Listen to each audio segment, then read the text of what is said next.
Okay, so my name's Tammy Gaskell. For those of you who I have not met, I am the director at the Rojan Library, and this program is brought to you by the Rojan Library, Hudson Area Library, Claverack Library, and the Philmont Library. And Greg is here to help us learn how to focus. He has been speaking to audiences for several decades. He has been seen by 6 million people on The Late Show with David Letterman. He's worked backstage for Doug Henning on The Magic Show. And he is here tonight not to trick you, but to help you focus on what is most important in your life. So help me welcome Greg Dwyer, and I look forward to learning as much as you do. Thank you, Tammy. Distractions is a big problem. In fact, we know in business, it costs businesses just in 1 year. Now think about this just for a moment. In 1 year, just in America, it costs businesses $650 billion a year. And the reason why we come up with that estimate is because in America, people are not engaged at work, and they are easily distracted, and they are not focused. So people at work are distracted. Now, when it comes to personal life, that's a little harder to gauge, and that's pretty subjective. So as I'm talking and as we have this workshop together, I want you to think about the cost of distraction to you, whether you're in business or whether just in your personal life. Now, I don't want you to be distracted during this lecture. So at the end of the lecture, I'm going to offer you an 8-page document that have all of my notes. It's an outline. In fact, it's an outline that I use to prepare for the lecture. So you don't have to really take any notes. You can put the pen down, you can put the paper down, and I just want you to be present. Now, when I started thinking about this, and I've been thinking about this for a long time, actually, when I began to research the topic of distraction and focus, I really believed that willpower and discipline was the answer to focus. I just believed that if I could be just disciplined enough, or if I could use my willpower enough, I could be focused. And what I found was that's not true. So here's my promise to you if you stay with us until the end of 7 o'clock. I promise you that I will show you a different way to focus, which is a lot easier. It has nothing to do with willpower. It has nothing to do with discipline. It's easy. It's a 3-step process. And we'll talk about that during the lecture, but it's a different way of thinking of things. Now, I want to show you what I'm talking about rather than just lecturing, and I'd like you to participate. I want to show you how easy it is to be distracted. So I'd like you to play around, play with me. So you can't really have a pen in your hand. You can't have a cell phone in your hand. You really have to be in the moment. So what I'd like you to do is just extend your hand just like this. And then what you're going to do is you're going to close your hand like this and then bring one finger up just like that. Now that's your thumb, that's not your finger. So you see how easy, I don't know if you did this or you did this, but it's really easy to be distracted. So let's go for round 2. Take your finger, not your thumb, your finger, and make a circle. You see how that's a circle? So what I'd like you to do is I'd like you to make a circle and take the circle and put it right on your chin. Now, I always tell people, this is your chin. So I don't know if you're here. I don't know if you're here. I'm not sure where you're at because I'm looking primarily at my own image in the screen. But this is what I know. There's 4 types of people. The first type of person is really analytical. They love to take things apart. Sometimes they don't put it back together, but they're very analytical. And they say, you know, I got the finger right. I understand how he tricked me with the thumb, and I'm not going to be tricked again. And I know this is my chin. These are analytical people. They really strive to be right. And I get that. There's another type of person that just wants to have fun. Maybe they put their hand here and they realize they were wrong, you know, and it doesn't matter. It doesn't really matter at all. And there's another type of person that's kind of sad that they got it wrong. You know, they just feel bad that they didn't get their chin. And then there's other people that they know exactly what's going on. They say, this is my chin, and he's not going to fool me. Maybe they went like this and then they brought their hand down like this. I don't know. But these are people that say to themselves, why are we doing this? It doesn't make any sense. This doesn't make any sense at all. Well, follow with me just for a minute. I like you to do this. I'd like you to take your hands out like this and then bring them like this. So you got two parallel hands. And in the middle, I would like you to think about something that is important to you. So I'm not a mind reader. I don't know what you're thinking, but I want you to think about something that is really, really important to you. It could be your health. It could be relationships. It could be your finances. It could be your mental health. It could be your career. Something that you say to yourself, this is really, really important to me. And I want you to focus on that one thing, not two things, not three things, not four things, one thing. And as you're thinking about the one thing that is important to you, what I'd like you to do is bring your hands down like this.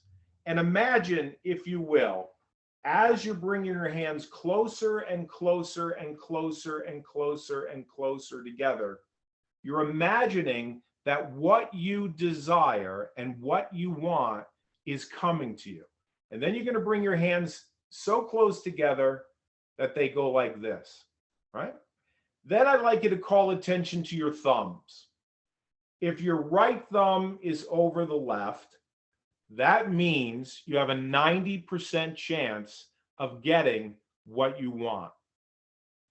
If your left thumb is over the right, there's a good chance you're not going to get what you want, but you're pretty good looking and it really doesn't matter in the end. All right, let's try it again.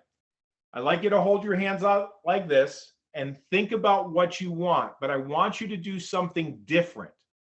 And here's the thing that's different.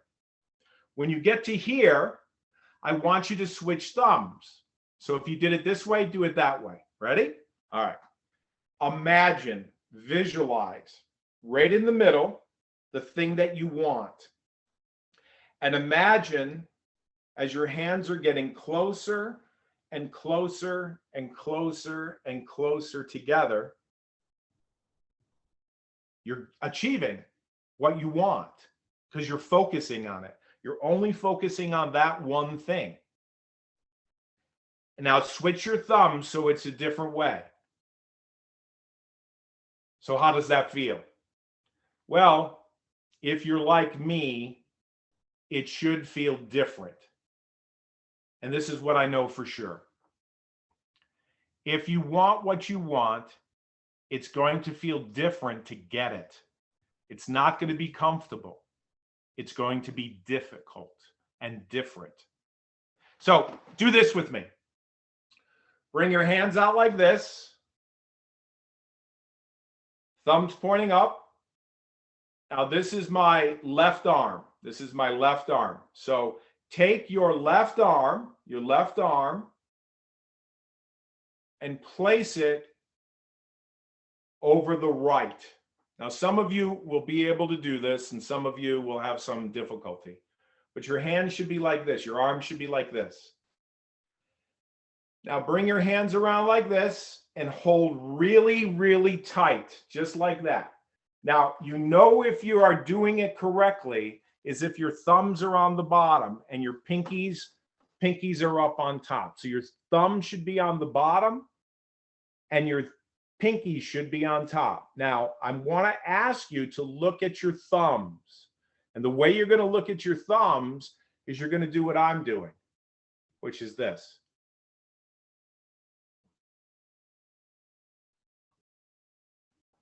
Just turn them over.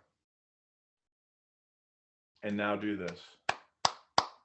Okay, if I was still a magician, I wouldn't tell you how I did it, and I certainly wouldn't do it again. But let me show you how easy it is to be distracted. It's really easy, even for me. So this is how this worked, and this is how easy it is for us to be distracted. So this is what I did.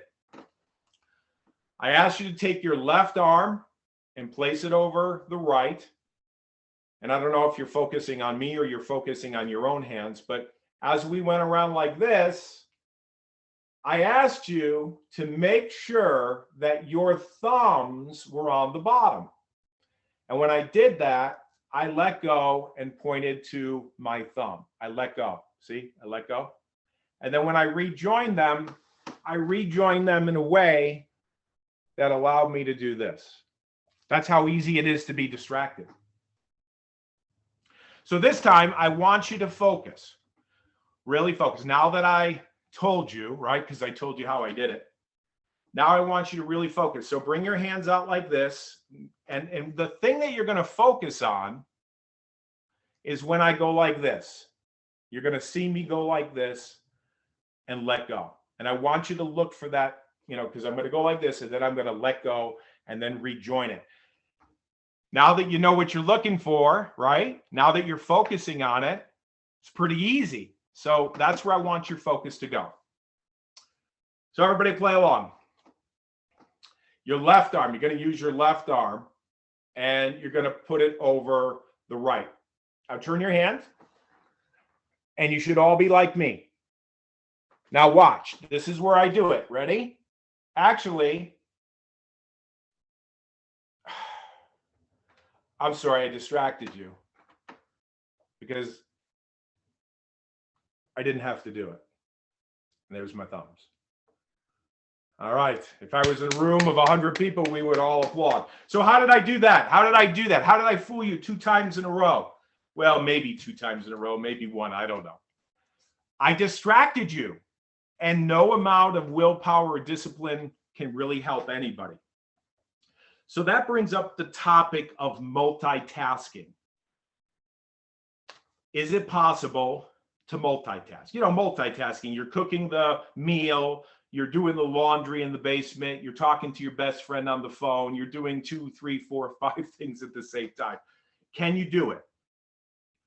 Well, the studies show not very well. And this is what we have learned about multitasking. If it's really important to you, like really important to you, it's really important that you do not multitask. You do not want to multitask. It doesn't work. Yes, you can talk on the phone, you could cook a meal, you could do the laundry, and hopefully you don't burn the meal, right? But if it's really, really important to you, and I do a lot of speaking for sales companies, how do you feel when someone's talking to you and then they're looking at their watch? Or worse yet, they're looking at their cell phone. Or you don't have their attention. They're just like looking around, they're not paying attention. How does that make you feel? Probably not good. So if something is really important to you, my best advice is to focus on that one thing, not 2 things, not 3 things, not 4 things, just one thing. The studies show that we are terrible as human beings at multitasking. We really can't do it. So let me show you what I mean. Back to the finger. We want you to point the finger in the air. This is my right hand. So my right hand and my right finger, you want to hold it up just like that. Now I can't see your feet. You can't see my feet either, but hold up your right leg off the ground just a little bit. And as you're holding your finger in the air, just like this, I want you to move your foot clockwise. So 12 o'clock, 1 o'clock, 2 o'clock, going around to 6 o'clock to 9 o'clock. Move your foot clockwise. So it's moving clockwise. Now, as you're listening to my voice, I want you to continue to move your foot clockwise. Hold your finger up in the air. Keep your foot moving clockwise. And while you're doing that, I'd like you to make a 6 with your finger in the air. And as you make a 6 in the air with your finger, you'll find out that your foot is probably changing direction. And what that means is it's very, very, very difficult for us as human beings to focus on more than one thing at a time, especially if it's really, really important. So back in 1956, a gentleman by the name of George Miller wrote a paper called The Magical Number of Seven. How many? 7. And when he wrote this document, in fact, when you get off this webinar, you can actually Google it. His name is George Miller. The Magical Number of 7, he talked about the fact that there are bits of information coming at us at lightning speed. There's so much information. And if you're like me, as a human being, we can't take it in. We just can't. There's just too much information. So what George was saying in this paper, The Magical Number of 7, is that there's about 7 bits of information that are coming at us every second. And we only focus on what we think is important in the moment. We cannot focus on everything. It's completely impossible. We don't have the ability to do it. So this is how I demonstrate it. I want you to look around my room and look around your room, wherever you are, and I want you to find 7 things that are red. So some of my books over there are red.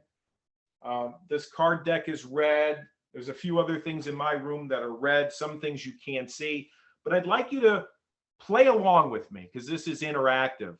And the more you play around, the better you'll learn this material. Find 7 things that you can remember that are red. So if it was me, the books, the cards, that's 2, that's 3, 4. There's a couple other things. The curtains in my house are red, that's 5. Imagine that you had to memorize these red things in your room. Even the back of my chair is red, right? So it's easy. It's easy to remember 7 things that are red. Hopefully you did it. Now you're not writing it down. I want you to just remember it. No pens, no paper. Just look around and find 7 things that are red, right? Now, we want to add 7 more things that are blue, right? So blue. So you look around my room. I got a couple things. I got a book up there that's kind of blue. Oh, my shirt. Yep, my shirt is blue. This is blue at the top. There's 3. You must have some things in your house or your apartment or where you are in your office. 7 things that are blue. And you say, well, that's a lot of things. It's 7 things that are red, 7 things that are blue. It gets even harder. Now, we're going to stack on top of that 7 more things that are red. 7 more things that are red. So you're like, I don't know where red stuff is. Boy, and you'd have to do that. You look around the room, and you're looking for 7 new things that are red.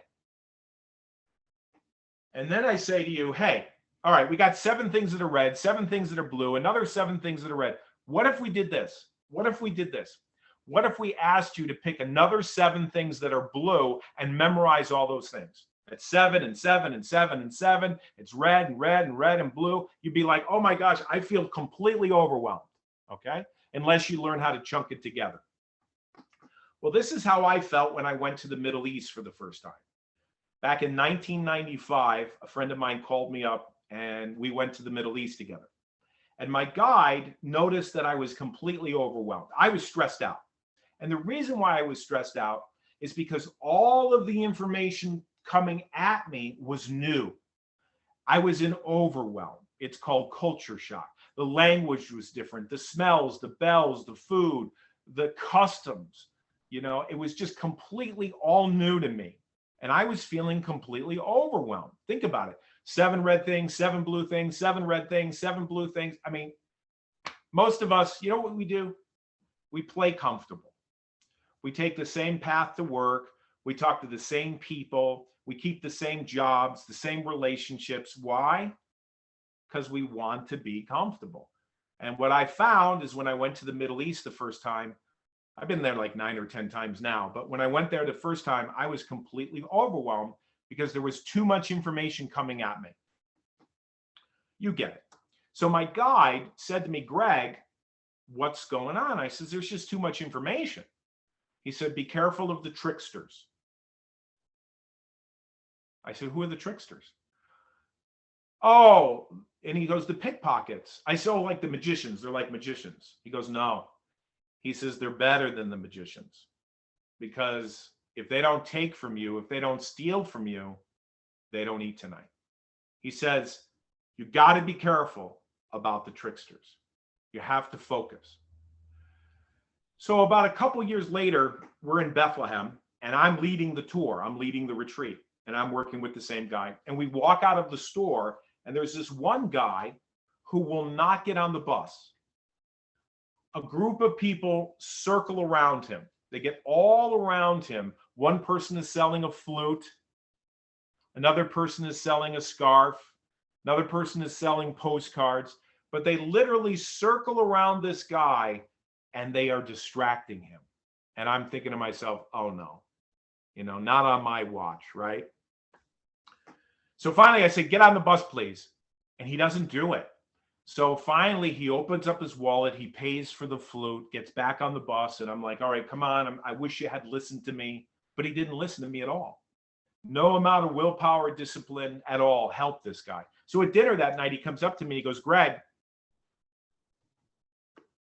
all my money is gone. It was shocking. So what happened? What happened was when these people circled around him and one person had a flute, another person had a scarf, another person had postcards, they were distracting him. So when he opened up his wallet to buy the flute and to make the change, someone reached in and distracted him because you can't focus on everything. Remember George Miller, 1956, The Magical Number of Seven? He was overwhelmed. He wasn't in Nebraska anymore. And he was completely taken from the example. Someone took all of his money. So I thought about this. I said, would willpower help this guy? Would discipline help this guy? And I realized, no. No amount of discipline, no amount of willpower would have had this guy get on the bus and listen to me. And I thought to myself for a long time, why? Why? And here's what I've come to as my conclusion. Number one, he had a false importance. In other words, if you think of a triangle, you think of a pyramid, right? At the top of the triangle, at the top of the pyramid, in his mind, at that moment was, I got to get this flute for $1. This is the most important thing for me now. That's what he was thinking. Think of a triangle. Think of the top of the triangle. He was saying, I got to do this now. False important. I was sitting on the bus and I'm thinking, the flute's not important. The scarf is not important. The postcards are not important. What's important is his safety. What's important is he should get on the bus. That was my triangle. That's what I thought was the top of the triangle. But in his mind, he had a false importance, which was $1 flute, which cost him a lot more than $1. Second point. He had invisible patterns that were running behind the scenes that he was not aware of. Invisible patterns. Let me explain. People who study this say we have between 45 and 65,000 thoughts every single day. And 90% of them are the same. Now, let that sink in just for a moment.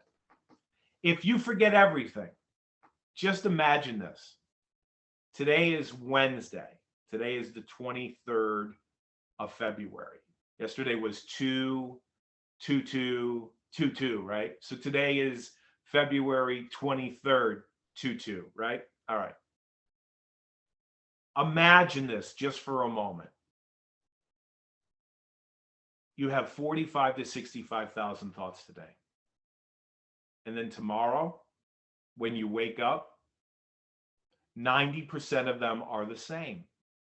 I mean, when I read this, when I researched this, I thought, this is amazing. So here's what happened. Number one, false important. He thought that the flute was the most important thing. And number two, he was running patterns, invisible patterns that he wasn't even aware of. 45 to 65,000 thoughts every single day. 90% of them are the same for me, for you, and for this guy. So had he been in Nebraska and someone came up to him and said, hey, buddy, can you spare $1? He would have given it. If someone came up and said, hey, do you want to buy this newspaper? He would have given the money. He was a nice guy. But he didn't realize that these invisible patterns, 45 to 65,000 thoughts, were being repeated, about 90%, and they didn't help him at all. And the other thing I realized is this: willpower and discipline, it wouldn't have helped this guy. Because number one, he had a false importance, right? Remember the top of the triangle? And number two, he had all of these invisible patterns. And this is the key: patterns, or I would say habits, that were working against him. It wasn't going to work in his favor. And willpower and discipline, it wasn't going to help him at all. It kind of reminds me of this movie. I don't know if you can see this. I'll bring it close to the screen. It's one of my favorite movies. It's called Groundhog Day with Bill Murray. So Groundhog Day is about this weatherman. His name is Phil. And he is full of himself. And I'll tell you, his false importance, if you think of a triangle, at the very top of Phil's hierarchy is Phil. And I'm not talking about the groundhog. I'm talking about the weather guy in the movie, Bill Murray, right? It's all about him. All he cares about is himself. All he cares about is his career. Doesn't matter who he steps on. He degrades people. It's all about Phil. He's at the top of the triangle. Maybe you know people like this. Number two, he's got patterns that are running invisibly behind the scenes that he's not aware of. Go check out the movie and you'll see this. 45 to 65,000 thoughts every single day. Phil, I'm talking about the weatherman, Phil. And most of them go like this: me, me, me, me, me, me, me, me. Me, me, me, me, me. That's basically Phil, you know? He's got 45 to 65,000 thoughts every single day. And the next day, 90% of them are the same. So this is how the movie is. It's great. 6 o'clock in the morning, February 2nd, the alarm goes off. It's sunny and Cher. I got you, babe. Remember? And then we hear the weatherman said, "Rise and shine, campers, and don't forget your booties because it's cold outside." It's Groundhog Day.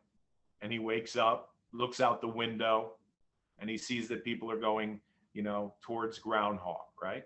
That's February 2nd. And then he lives that day. Number one, false importance is himself. It's at the top. He's got all these patterns, 45 to 65,000 thoughts. The next day he wakes up, 6 o'clock in the morning, the alarm goes off. It's sunny and Cher. I got you, babe. Rise and shine, campers, and don't forget your booties because it's cold outside. And he wakes up, he goes, oh, they're playing yesterday's track. He doesn't realize that he is playing yesterday's track in his mind. 45 to 65,000 thoughts every single day. And the next day, the third day, the fourth day, the fifth day, the sixth day, the seventh day. I mean, this goes on over and over and over. We don't even know. We don't even know how long it goes. Some people say 10,000 years. We don't know. But he keeps on repeating it. And he tries willpower. He really does. He tries willpower to break the spell, and it doesn't work. He tries discipline, and it doesn't work. Have you ever wanted to change your life and you found that you didn't do it? Have you ever had New Year's resolutions and you failed miserably and you gave up before the end of January? Most people set a goal if they do, and they wonder why they can't change. It's because they're distracted. And they got some things working against them. The first is false importance. The second one is these invisible patterns. And they try willpower, but they get burnt out. They're like, oh, I tried to lose weight, or I tried to get into a good relationship. I really gave it my best. I tried willpower, didn't work. I must be a failure. This doesn't work. Or I tried discipline. Now, Phil gets so wrapped up into this that he gets depressed. He wants to take his life. And we're seeing this today. I mean, if you're watching the headlines, people are stressed out. People are overwhelmed. They just had it with life. And I really believe that there's a better way. But I don't think that willpower and I don't think that discipline will help. So let me talk to you about certain patterns in your own life. I would like you to think of a number between 1 and 10, like 3. How many of you thought of 7? Now I'm sending you a color. I'm sending you 2 colors. I'd like you to think of it. Are you thinking of blue? Are you thinking of red? Good. Now I'd like you to think of 2 different geometric shapes, one inside the other. If you thought of a circle and you thought of a triangle, now, why am I saying this? Because I've been talking about a triangle for the last 15 minutes. And I don't know if you remember what we started with a circle. And I talked about a circle around my friend in Bethlehem. And when it comes to a number between 1 and 10, I asked you to pick a number, not 3. You may have thought of 7 immediately because I talked about the magical number of 7 with George Miller. So I placed those shapes, even my ring. If you take a look at my ring, and this is very subtle, there's a triangle and there's a circle. So I put these patterns in the lecture because I wanted to see if you would think of red, to think of blue, to think of 7, to think of a triangle, to think of a circle. Why? Because this is how we are programmed, with 45 to 65,000 thoughts every single day. And some of the things that we're thinking, folks, are not even our thoughts. We pick them up from other people. We pick them up from the media. We pick them up from society and beliefs. And we've never had a chance really to think about it or to examine it. And we tried willpower. We tried discipline, just like the guy in the movie. And we failed miserably. And there's got to be a better way. So I want to tell you a little bit about my background. My uncle showed me a magic trick when I was in 4th grade. I'll never forget it. I was at my grandparents' house and he took a coin. This is a ring, but he took a coin and he went like this and he made it disappear and it just totally vanished. I was in 4th grade. This is a true story. And I thought, my goodness, this is amazing. I got to figure out how he did this, right? And I still remember it to this day. You know, he just picked up that quarter and it was gone. And his name was Uncle Vic. And he was in theater. He was a dancer. His wife, my aunt, was a dancer. They were in show business. And they took me to Broadway shows. They took me to New York City. I got magic kits. I got magic books. And I absolutely fell in love with magic. From 4th grade all the way up towards college, my only focus was magic. It really was. I was very shy. I was an outsider. But my identity was I was the magic man. And even in my yearbook, I wrote down that I want to find the true magic in life. But I was focused. I was obsessed. Everything was about magic. My senior year in high school, I put on 2 shows for the school, not just for the school, but for the community. I made more in a weekend than most people were making a whole week in their job. And I fell in love with magic. But then I started to feel disillusioned about the whole thing. I really did. And I kind of had a shift in my thinking. I didn't want to spend the rest of my life focused on myself. And I certainly didn't want to focus the rest of my life tricking people. I kind of had a Groundhog Day experience, really. And it was around 1982, 83 that I took a completely different path. And I walked away from magic altogether. I mean, as a hobby, I liked it, like a card trick, sure. But as far as being a professional magician, even though I worked backstage for Doug Henning, and even though I did some great things in the tri-state area, I didn't want to pursue that. And really the reason why I didn't want to pursue that is because I just didn't want to be a trickster anymore. I really wanted to do something different with my life. And the reason why I put together this lecture about focus and distraction is because I want to be the guide to help people so that they can be focused on what's most important to them. And I also want to bring to the table how magicians trick them, how society tricks them, and how, we trick ourselves actually. And I do the same thing. I fall for the same thing. It's not that I'm perfect, but my motivation here is to show you how you can be focused and achieve your life dream, whatever's important to you, without using discipline and without using willpower. And as good as they are, because they are, willpower is good and discipline's good, they're not going to help you the full way. So here's the plan. And if we were in a room, I'd ask you to write this down, but I'm going to give you the notes. So you're going to get all the notes, 8 pages of notes. The first thing you have to do, and this is a 3-part plan. It's really simple. It's not difficult at all. The first thing you have to do is you have to identify what's important to you.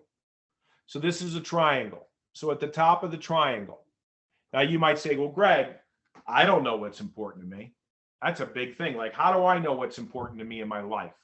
Okay, well, tomorrow's Thursday. So you can start out with baby steps, right? Baby steps. So you could say, okay, what's important for me now? Or what's important for me tomorrow? Tomorrow's Thursday. So you're thinking about the top of the triangle. So importance is the key. In fact, if I were to ask you to write down anything from tonight, or if I were to ask you to remember anything from tonight, it would be these 3 words. It's really simple. You can actually write this down if you want. Ready? Importance directs focus. So you see how this goes up? So that's the key. Importance directs focus. So you have to figure out what's important to you. I got to tell you, if you ask the average person, hey, what's important to you? Like, you can get behind, beyond, hey, how are you doing? Good day, blah, blah, blah. This takes some soul searching. Like, what's really, really, really important to you? Now, you could say, all right, February is going to end in 7 days, right? So in a few days. So what's important for me between now and the end of this month? That's easy. Or what's important to me in the month of March? Or what's important for me in the next 3 quarters of the year, right? Because, once March is over, we have only 9 months left to 2022. Or you could say, what's important to me in the next 5 years, or what's important to me in my relationships or my money. This is simple, but I never said it was easy. The way not to be distracted is to think about what's really important to you now and in your life. And you can work on it. It's not like you're going to get it done and be, all right, I figured that out. That's okay. That's no problem. So back to my travels.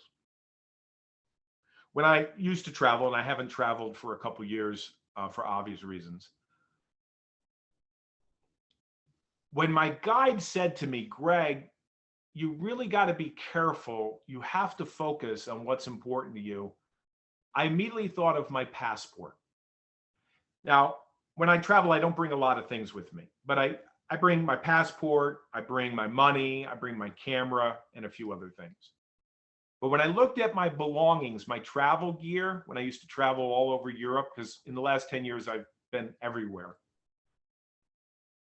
I said to myself, the most important thing, followed by my money, followed by my camera, right? If you can think of a hierarchy, the thing that was at the very top was my passport. I didn't want to lose my passport. So that was the thing that I identified. I knew if I lost my notebook or my journal or my sneakers or my pen or my sunglasses, even my glasses, I can still see without my glasses. These things were close to me, but the most important thing was my passport. It's kind of like a metaphor. Travel is kind of like a metaphor for life. So that's importance. Number 2, habits. Now, when it came to traveling, I always placed my passport in the same place every single time. Because I saw people on my trips One day they put the passport in the safe. The next day they put it in the bed under the pillow. The next day they put it in their suitcase or the back pocket. And by Friday, they have all this information coming at them. They're completely overwhelmed. They're in a new place. They're like, where did I put my passport? So what I learned about travel was I had to identify what was important to me. And I had to make it a habit of putting it in the same place every single day. So I couldn't think about it. I didn't want to think about it.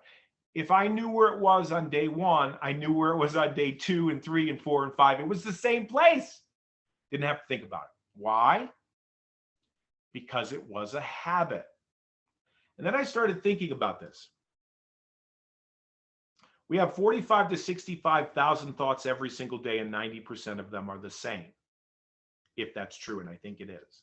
So tomorrow is Thursday, and the next day is Friday, then the weekend. February will be over, then we'll be into a new month, but we'll be thinking the same thoughts.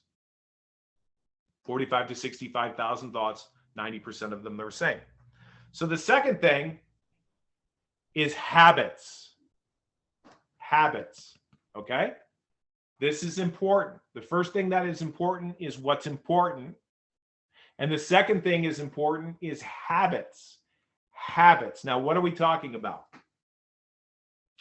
Well, inside the triangle is a T, which stands for thoughts. For thoughts. And then we have WA. So TWA. If you want to get somewhere, people used to take TWA. They don't anymore. But we're talking about thoughts, which is inside the triangle because you can't see them. And then we have words, and then we have actions, which we can see. So your thoughts, not my thoughts, your thoughts are creating your world and your destiny. Most of you are probably not even aware of it. Probably not even aware they have 45 to 65,000 thoughts every single day, and 90% of them are the same. Probably not aware of that. So you already got this going on. This is already going on, this idea of patterns over and over and over again. So you have to be aware of your thoughts and change your thoughts and your words and your actions. So if you have these habits already, which you already do, we all do, you have to consciously change these habits, which will align with what's important to you. It's really simple. Now, I never said it was easy.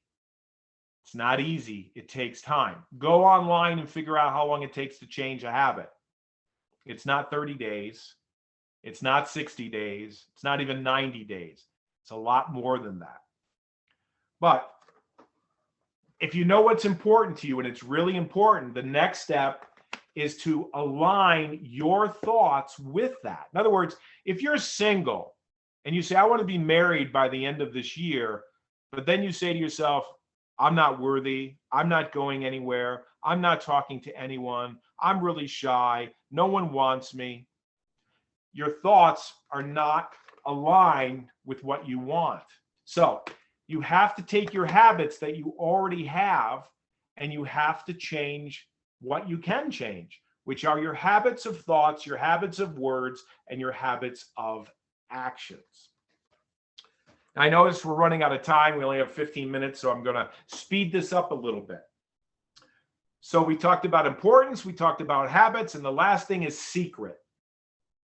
So there we have the T, the W, and the A, and at the bottom, we have the question mark, because this is the secret. This is the secret sauce, which I'm not going to tell you right now. I'm going to hold it off for a few minutes. So first, you figure out what's important. Number 2, you have habits that align with what's important, with your thoughts, your words, and your actions. And then below, this part of the diamond is a secret. And I'm going to come back to this in a moment. So there was a guy, his name was Harry Houdini, and I loved Harry Houdini. 1926, he died. I was so obsessed with Harry Houdini that I actually, at 1:26 on Halloween Day, the day that he died, I used to be in high school, and I looked at the clock on the wall, and I said, wow, Harry Houdini, this was the time that he died. He died on Halloween at 1:26. In 1926, by the way. It's kind of weird. I've even been to Harry Houdini's grave in New York. I was a big fan as a kid. But Harry Houdini knew how to keep secrets. He really did. So at the height of his career, he was in London. And someone said to him, we want to challenge you to get out of a safe. So he was at the height of his career. He said, this is going to be good. I'll take it on. So Harry Houdini, this is amazing. The curtain goes up. There's a safe on stage. The safe is open. Harry Houdini gets in. It's locked. And the curtain goes up, and I don't know how long, he finally gets out. It was a secret. He didn't tell too many people. Just like I'm telling you here, this part is a secret. I'm not going to tell you right now. So how did Harry Houdini do this? Okay. First of all, he knew what was important to him. He was at the height of his career. He didn't want to mess up. He knew that at the top, he knew that he had to escape. He had to get out of the safe. He wasn't going to take the challenge if he didn't think he could do it, right? So he's thinking, all right, what's important here? They're going to bring a safe. I'm going to get inside. What's important here? Harry Houdini didn't dabble. He didn't focus on 10 things at once. One thing. The most important thing. I got to get out of the safe. He was laser focused towards one thing, and one thing alone. Importance. Number 2, he had a habit of saying, my brain is the key that sets me free. Or we could say my mind is the key that sets me free. Harry Houdini didn't have any psychic powers, and I don't either. I'm intuitive, but I don't have psychic powers. But Harry Houdini would say this over and over again. My brain, my mind is the key that sets me free. It was almost like a mantra. And he conditioned his mind first, right? Which is what I'm talking about here. I'm talking about habits of thoughts, words, and actions. And he was really good at doing this. So importance, habits, and finally, secret. What was Harry Houdini's secret? How did he do it? Well, I know, but I'm not going to tell you. I want you to think about this. I want you to reflect on this. So with me, and I wish we were in the room together, but with me, I'd like you to reflect on the situation. The safe is there. Harry Houdini gets in, and then he escapes. So reflect. How did he do it?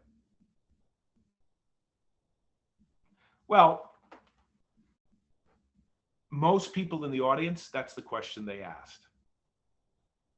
How did he do it? That's amazing. How did he do it? Now, that's a good question. But it's not the most important question. The most important question is, are you ready for this?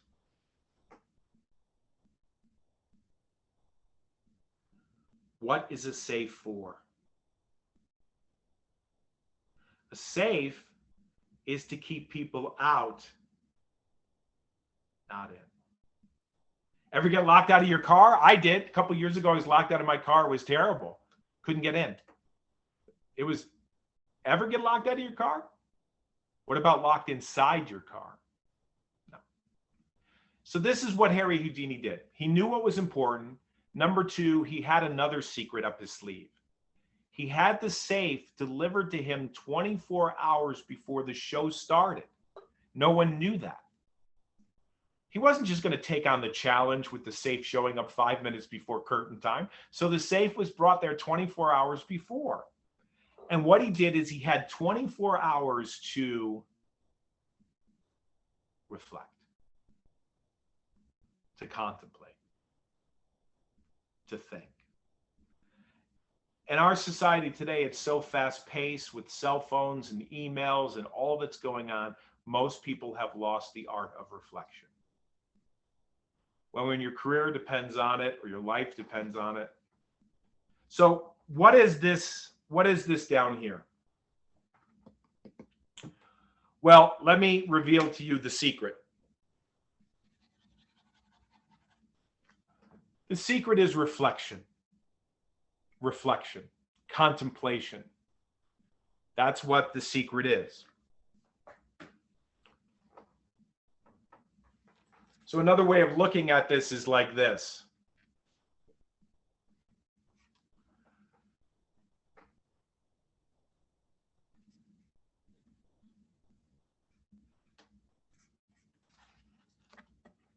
So down below is a reflection of what's above. So this isn't really a diamond, it's a triangle. This triangle of thoughts, words, and actions is reflected down below. So what's below is what is above. So the process is really simple. It's not easy. By the way, it's not easy. I'm not saying this is easy because most people aren't willing to put in the time. Most people aren't willing to even think about what's important to them because you got all this stuff coming at them. But number one, you got to figure out what's important. Number two, you have to change your thoughts, your words, and your actions in alignment to what's important. And that takes time. That's the habit. It doesn't happen overnight. It's not a microwave. It's more of a crock pot. I hope you don't think I'm a crock pot. But it really does take time. It's not something that happens overnight. And then lastly, you have to keep it a secret. Now, why would you keep it a secret? The more you talk about it, the less likely you're going to do it. So if you want to write a book, don't tell your friends until the book is about to come out. If you're scheduled to make $1 million this year,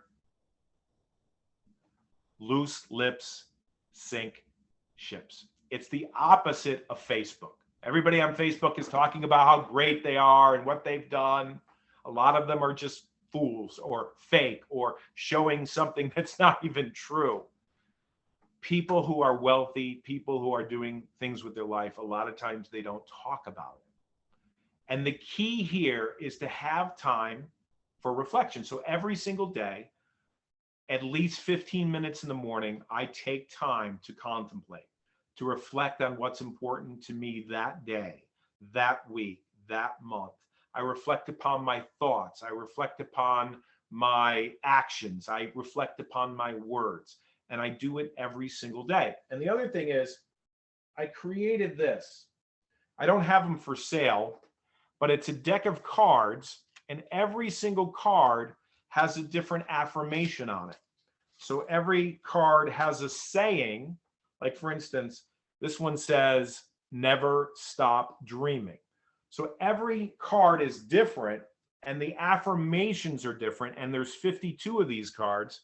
So every single day, I look at one of these positive affirmations so that it's helping me change my thoughts, which change my words, which change my actions. And that's the key. The key is what you already hold in your hand. So let me share with you the key you already have. It's reflection. It's the ability as a human being to think about your thoughts, words, and actions. A dog doesn't do it. A cat doesn't do it. Today, about 4:30, I live in Connecticut. I saw a deer running, through my woods here in Connecticut. I don't think a deer thinks about their thoughts. I don't think they think about their actions, their words, right? The fact that we're human, we can reflect if we're not distracted. If we know what's important, we make it a habit and we keep it a secret. and we just simply contemplate. That's what I'm talking about. So I'd like to role play this. I know we only have about 5 minutes left, but I'd like to role play this with somebody. So Tammy, if we could, I'd like to open it up so that I can see everybody. I think we got gallery view here. Yeah, we got a lot of people. Hi, everybody. So let's do this. I need somebody who wants to identify something that is important to them. And I promise you, I will not embarrass you. I will not embarrass you. I'd like to workshop this with you. And in the process of workshopping with you, and we won't talk about secrets, we won't reveal about what's important to you, we'll be able to teach this to other people. So you will be a role model, you'll be a hero to other people. So if there's anybody willing to do that, you can either just raise your hand like this, or you can put your name in the chat, and we need one person to come forth. Tammy, do we have anybody? I don't see anybody volunteering yet. Well, you know what happens then we have to make the host the volunteer. I know, I'm afraid of that. By the way, this is going to be fun. You're going to like this. You're going to learn a lot. I promise I will not embarrass you. All you have to do is open up your mic and open up your camera. We have a lot of, let's see, we have 19 people in the Zoom. We have a lot of people, I think, that are not sharing their screen, which is okay. That's fine. But do we have a volunteer that would like to go through this? Go through this. Anybody?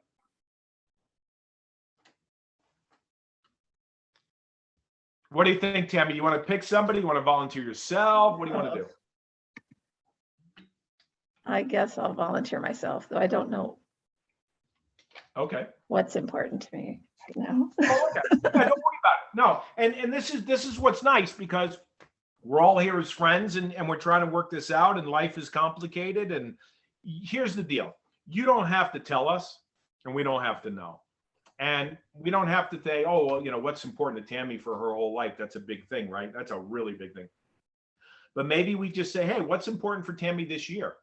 You know, or what's important for Tammy this month? You know, that sort of thing. So when I talk to people, when I do this in live audiences, most people, when they think about what's important, it falls into one of 4 or 5 categories. Number one, their health. We had a lady last week, her concern was her health. We had another Zoom call last week, another lady, it was their health. But a lot of times people think about their health. If it's not health, a lot of times it has to do with relationships, husbands, wives, boyfriends, girlfriends, or it has to do with family or relationships, those types of things, right?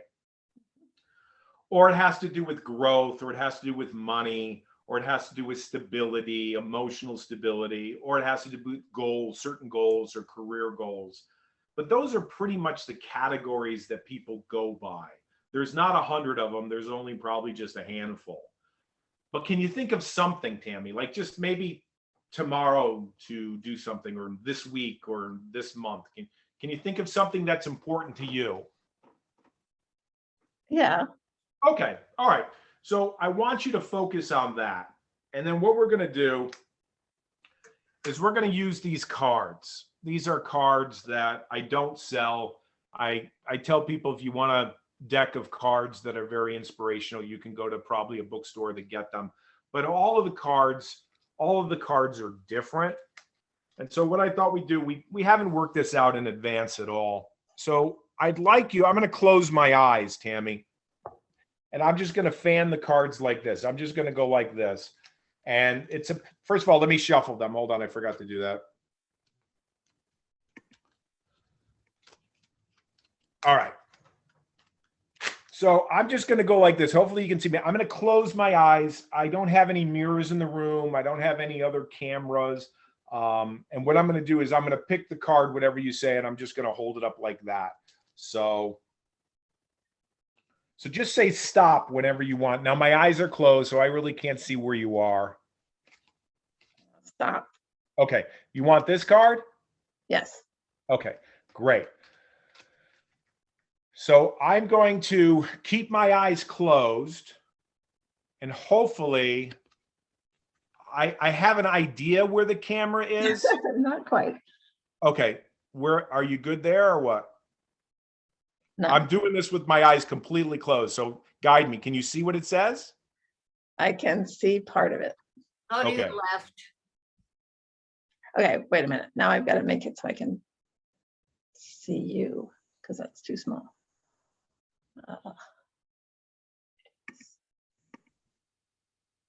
There is always light from the other side of the tunnel.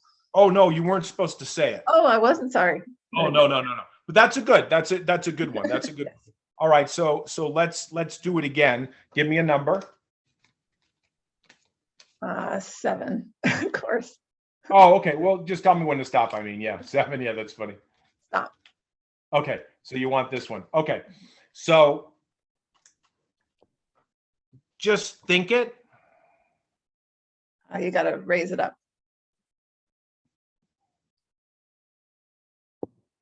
Okay. You got it? Yes. Can you read it? I mean. Yes. Okay, great. So I'm going to put this card over here so that I can't see it. All right. So is it possible that if you said that thing every single day as a mantra, like if this card, like there's 52 cards and they got all different sayings on them.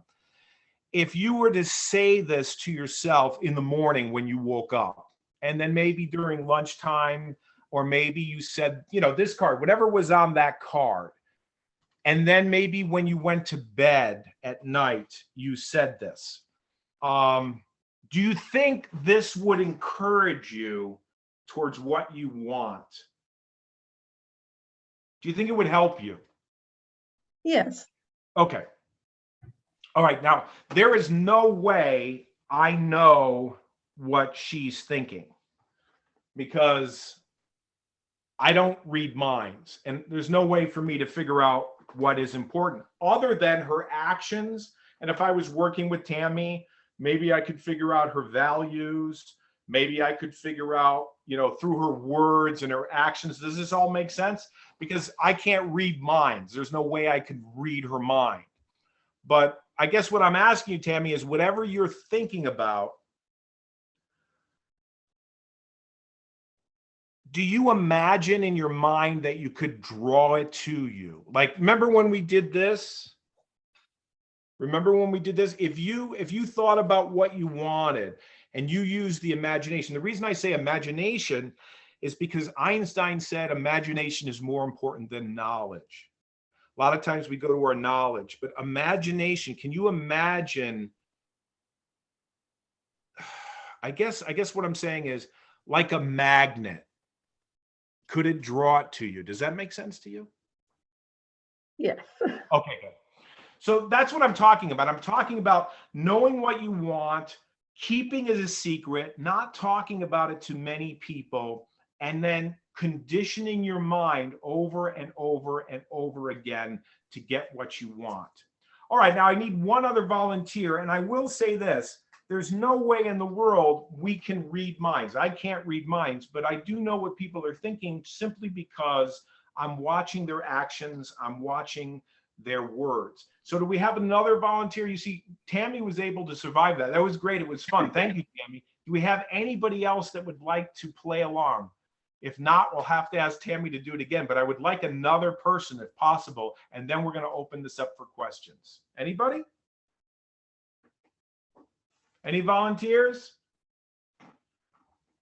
Anybody going once, twice? Let's see if we have anybody in the chat.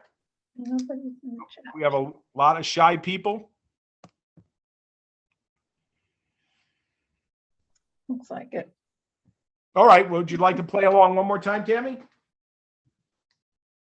I guess. Okay.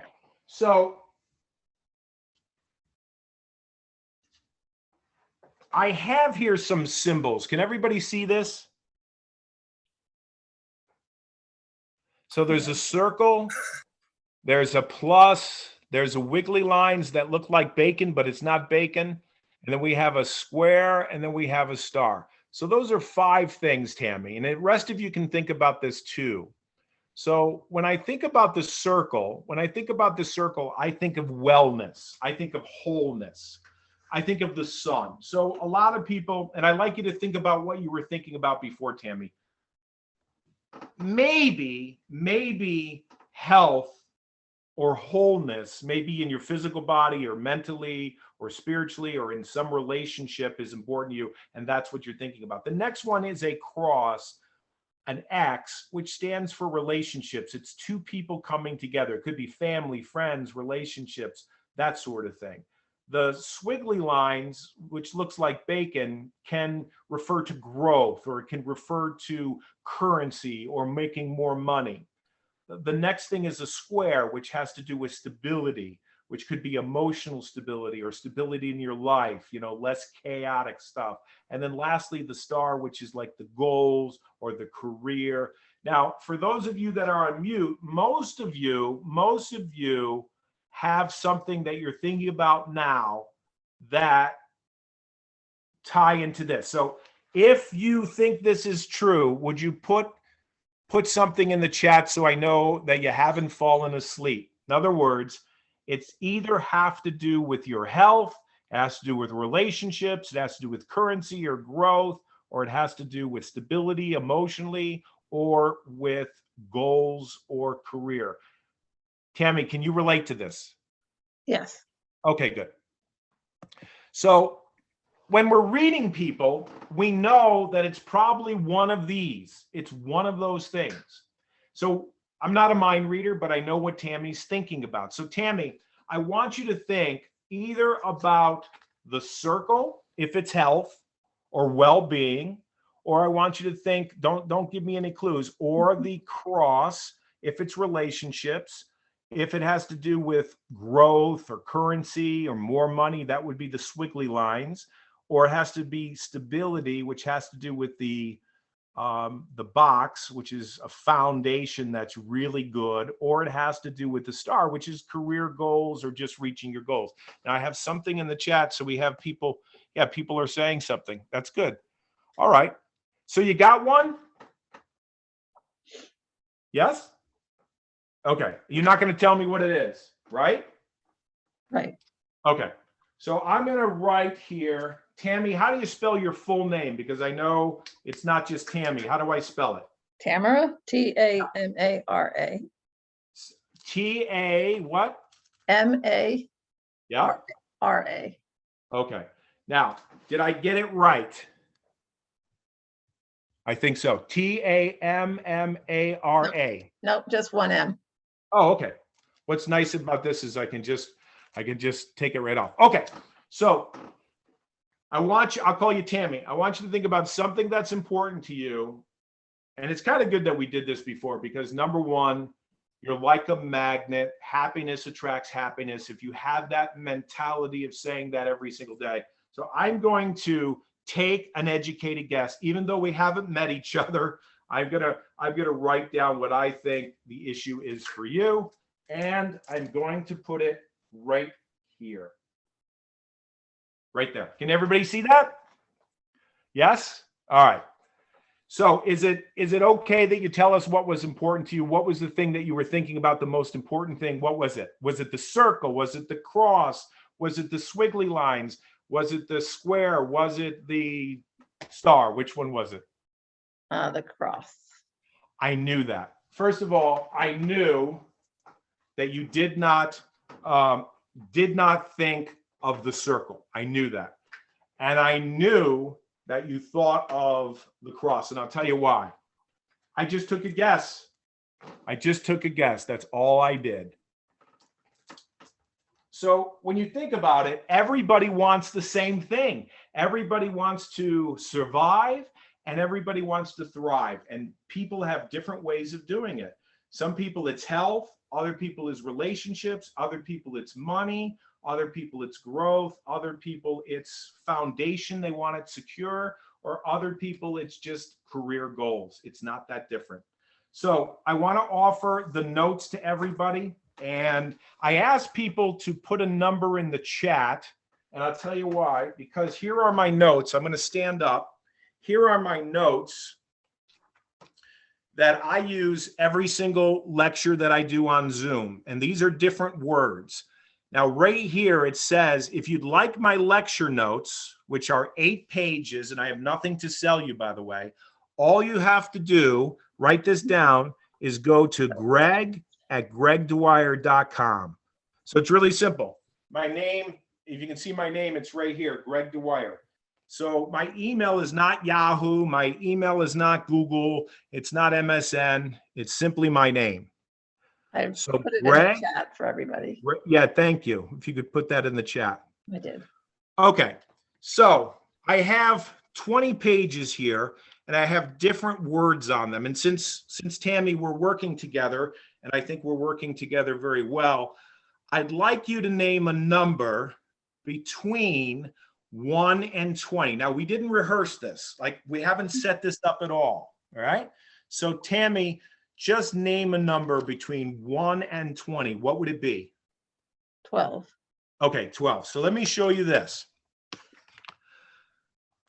The first is greg@gregdwyer.com. The second word is distraction. And the reason I say distraction is because it costs businesses $650 billion a year. What is distraction costing you? Had she said number 2, we would have looked at that word. The next word was willpower. Willpower will not help you, not in the long run. That's number 3. The next word, I can remember this because of my lecture, is discipline. Discipline's good, but you'll get burnt out. Had she said 4, that's where we would be. And I think she said 12. The next word is multitasking. You can't do it, folks. You can't do it. The next word is overwhelm. That's what it leads to. It leads to overwhelm. And I talked about the number 7, and guess what page that's on? 7. Then guess what happens? I talked about misdirection. That's on 8. Then I talked about patterns. That's on 9. Then 10 was autopilot. Tammy, what was the number you picked? 12. All right. So 11 was red. And then we're going to look at the next one, which is 12. And guess what she picked? She picked the word focus. So let me end with a story about focus. Bill Gates and Warren Buffett were sitting down at a table, and they asked them to pull out a piece of paper and write down a word that they thought brought them success. One word. And they didn't look at the word. So Bill Gates was sitting at the table, and Warren Buffett was sitting at the table, and they both wrote down the word focus. These people are very, very successful. So thank you, Tammy. I appreciate you hosting this. I want you all to remember 2 things. One is my name, which is Greg Dwyer. The second thing I want you to remember is this. Are you ready? Focus, focus, focus, focus, focus, focus, focus, focus. Can you see that? Tammy, can you see that? Yes. It says what? Focus. Thank you. Thank you so much. I appreciate it. I'm looking at the time. We're running late, but I got a few minutes for questions if you have questions. Hey, I don't see any in the chat, but if anybody has any questions, go ahead and put them in, or you can even unmute yourself and ask. And thank you so much. I know we have a couple of libraries all working together on this. I will send you out the notes this week. So just send me an email at greg@gregdwyer.com. And remember, focus. Are we good, Tammy? I think so. I don't see any questions. So thank you. Thank you, everyone. And yeah, and if you could send me the notes too, if anybody wants them. Oh, later, absolutely. send them as well. Okay. Thank you so much, everybody.